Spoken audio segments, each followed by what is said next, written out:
Вітаю, мій позивний Маха, я боєць 12-ї бригади спец... Давайте попробуємо.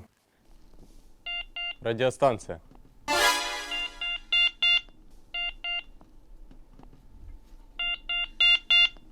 Це був звук, коли вмикають радіостанцію Motorola R7. Розблоковують, коли її. Все, блядь, одна, все. Заканчиваю. Це єдине, що я знав. Камера, мотор, давай далі.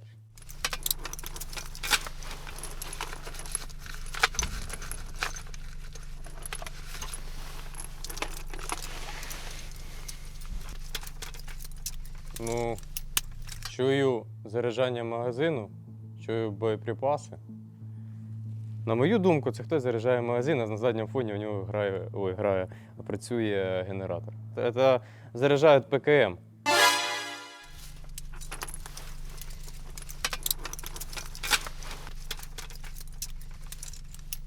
Ого, я ж оператором ПКМ був коли-то. Давайте далі.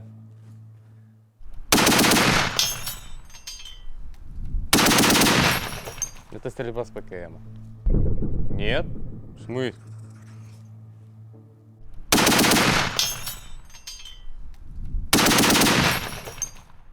Браунінг. Це стрільба з Браунінга. Я з Браунінга просто ніколи не стріляв. Ну, просто там було чутно, що типа не гільзи вилітають, а крабики, вот эти, которые патрони держать, типа, ну. Ну ладно, давайте далі. Постріл з РПГ-7.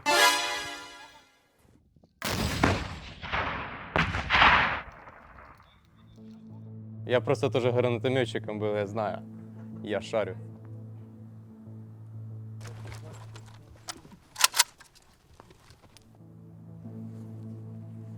Це зарядили АК?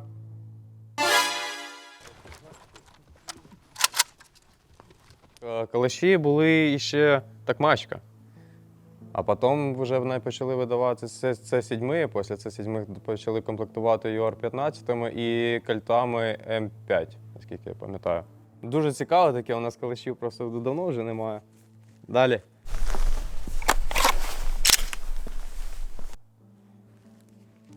Це під'єднування магазину до ЮАР-15 та заряджання. В смысле нет? Та в смысле? Давайте заново.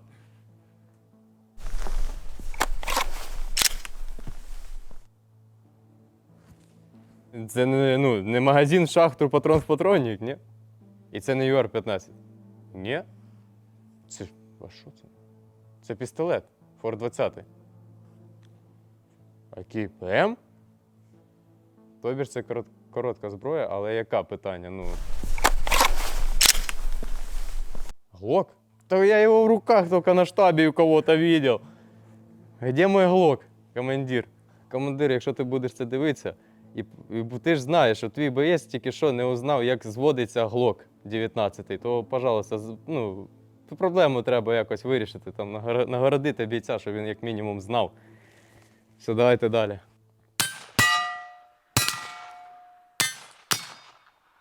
Ну, стрільба по гонгу.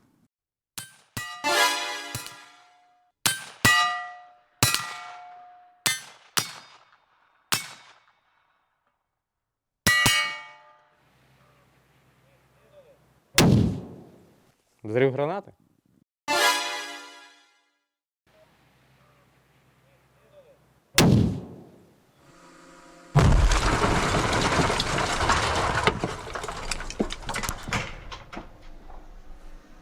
Це уїбали хорошу бімбу, якийсь скіт, такий смачний в будинок, що все порозліталося. В здання ударило якесь, і таке там порозлітались камушки, стекушки. Закинули аптечку нахуй.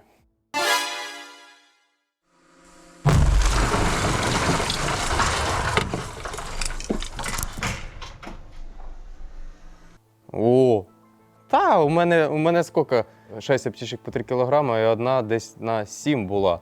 От підвалу нічого не сталося. Жалко, що це був мій підвал. Давайте далі.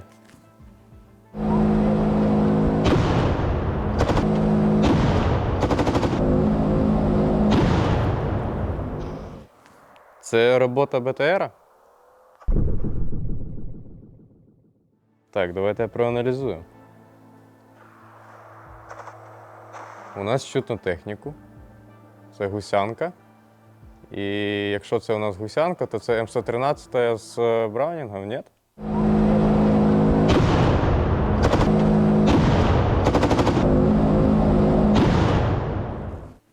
Это работа танка? Ага. Ага. Давайте дальше.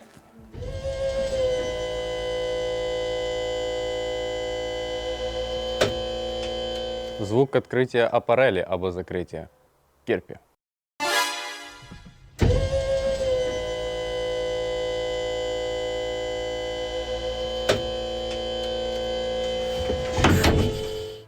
Турция, дайте кирпи, пожалуйста, хоть одну на первую роту. О, это у нас, ну, постріл снайпера це був.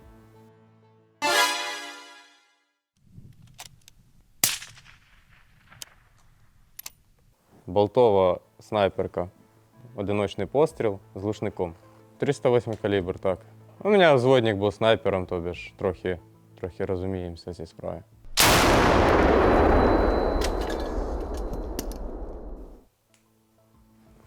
Но это приход? Это... Нет, это постріл? Це щось одноразове? Ні. Давайте ще раз.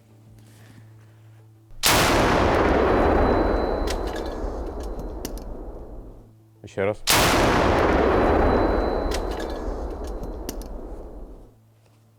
Это не взрыв ТМ-62? Нет, я не знаю туда.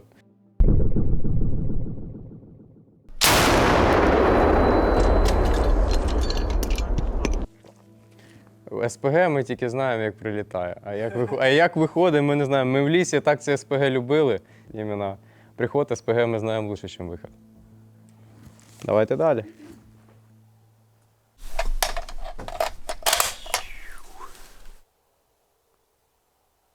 Давайте ще раз.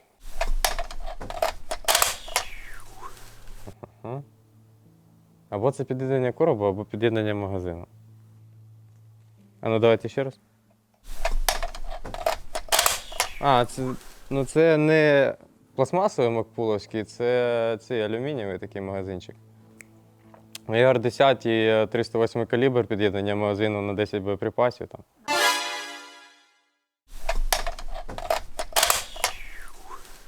Ага.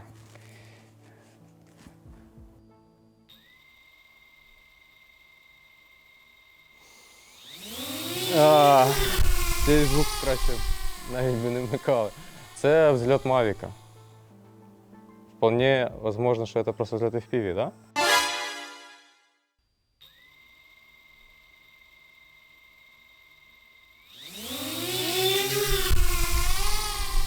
Ну, бо просто всі привикли це чути FPV, отак як комар літає, а тут він так плавненько, так добренько, що такого звуку ми теж на позиціях ні разу не чули. Так, добре, давайте далі. Це все? Тю, а я там думав, зараз будуть звуки, як там по нам прилітає. Там, для піхотинця найскладніше це те, на чому він не спеціалізується. Тобі ж це виход, условно, наших вогневих засобів, тому що всі звуки, які були там, умовно, там, СПГ, взльот борта і так далі, робота там Браунінгів і так далі. Просто піхотинець не спеціалізується на цій роботі, і для нього просто звуки на війні трохи інші. У нього звуки скида, звуки FPV, роботи 120-го міномета, роботи 82-го міномета.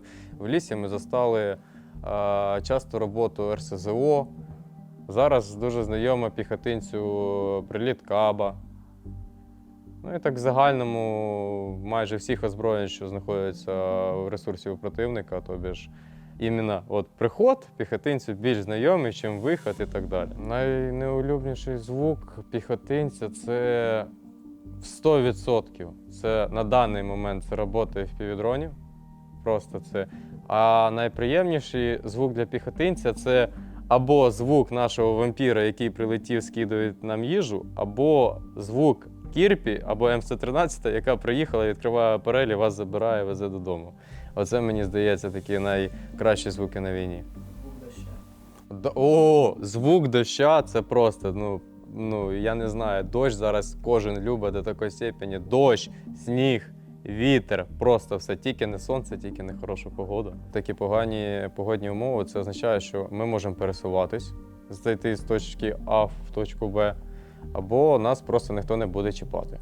Тобі ж інтенсивність польотів FPV-дронів та розвідбортів мінімальна із-за того, що при поганих погодних умовах борти втрачаються на раз-два.